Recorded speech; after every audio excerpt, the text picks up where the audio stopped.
Ibu bapak, saudara-saudara, orang muda, remaja dan anak-anak yang terkasih, Shalom, damai sejahtera Tuhan menyertai kita semua. Hari ini, Sabtu 5 Desember 2020, adalah Sabtu Pekan Advent pertama. Kita akan mendengarkan dan merenungkan bersama Injil Matius, bab 9, ayat 35, sampai bab 10 ayat 1 dan ayat 6 sampai 8. Mari kita membuka renungan ini dengan tanda salib. Dalam nama Bapa dan Putra dan Roh Kudus. Amin. Kita siapkan pikiran dan hati kita untuk mendengarkan dan merenungkan firman Tuhan dari Injil Matius bab 9 ayat 35 sampai bab 10 ayat 1 dan ayat 6 sampai 8. Sekali peristiwa Yesus berkeliling ke semua kota dan desa. Ia mengajar dalam rumah-rumah ibadat dan mengatakan Injil Kerajaan Surga serta melenyapkan segala penyakit dan kelemahan. Melihat orang banyak yang mengikutinya, tergeraklah hati Yesus oleh belas kasihan karena mereka lelah dan telantar seperti domba yang tidak bergembala. Maka Yesus berkata kepada murid-muridnya, tuaian memang banyak, tetapi pekerjanya sedikit. Maka mintalah kepada Tuhan yang empunya tuaian, supaya ia mengirimkan pekerja-pekerja untuk tuaian itu. Lalu Yesus memanggil ke-12 muridnya, dan memberi mereka kuasa untuk mengusir roh jahat, dan untuk melenyapkan segala penyakit serta segala kelemahan. Yesus mengutus mereka dan berpesan, pergilah kepada domba-domba yang hilang dari umat Israel. Pergilah dan wartakanlah, kerajaan surga sudah dekat. Sembuhkanlah orang sakit, bangkitkanlah orang mati, tahirkanlah orang kusta, usirlah setan-setan. Kalian telah memperoleh dengan cuma-cuma, maka berikanlah pula dengan cuma-cuma.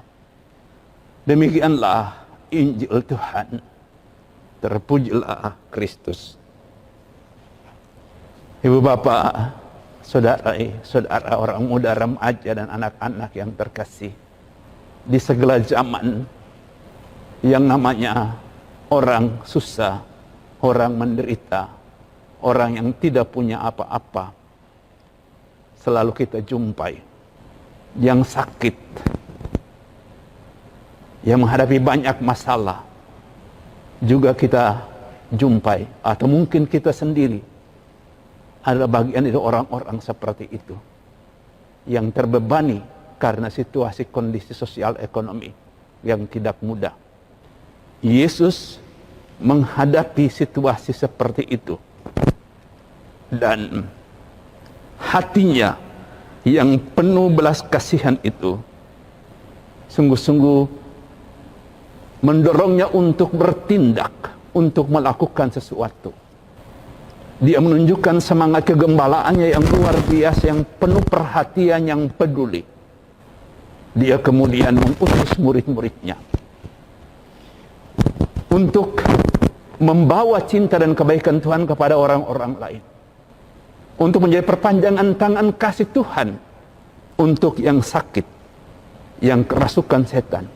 Intinya untuk semua yang menderita, para muridnya adalah tangan Tuhan.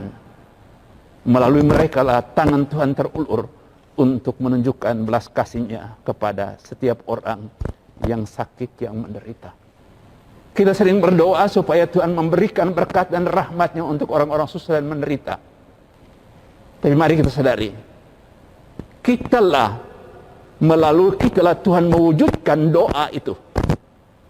Ketika kita berdoa supaya orang yang susah, yang menderita, mendapatkan bantuan dan pertolongan, doa itu seharusnya menjadi satu keyakinan iman bahwa Tuhan mau menolong mereka, menunjukkan belas kasih-Nya, mengulurkan tangan untuk membebaskan mereka dari segala kelemahan, kemalangan itu melalui saya.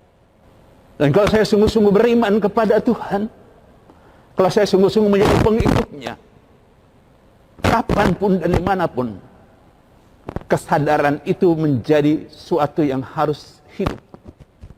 Sadar bahwa Tuhan berbuat baik kepada orang lain melalui saya. Ia memberikan banyak hal kepada saya. Supaya dengan demikian saya meneruskan cinta kebaikan itu kepada orang lain. Dia menggunakan tangan saya untuk menolong, membantu, untuk berbagi.